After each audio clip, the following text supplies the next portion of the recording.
Good morning বন্ধুরা। তো এখন আমি আছি শিয়ালদা স্টেশনে। ভাগীরথী এক্সপ্রেস ছিল আমার ট্রেন। তো ট্রেন মোটামুটি 10:40-এর মধ্যে ঢুকে গেছে। তো এই যে আমার ব্যাগ নিয়ে এখন চলে এসেছি এক্সক্লুসিভ লঞ্চে। তো এখানে ওয়েট করছি বসে।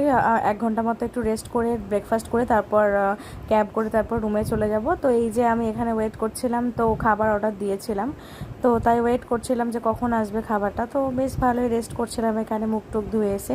তারপরে এই যে ব্রেড বাটার আর একটা অমলেট অর্ডার দিয়েছিলাম, বাটার অমলেট। ব্যাস এই দুটোই, কারণ সেখানে খুব একটা ভ্যারাইটিস ছিল না, যেহেতু 11টা বেজে গেছিলো। আর একটা মৌসম্বির জুস অর্ডার দিয়েছিলাম, তো এটাই খাচ্ছিলাম। তো যাই হোক, আস্তে আস্তে খাচ্ছিলাম আমি। আর অলরেডি 11:30 তখন বেজে গেছে খেতে খেতে আমার।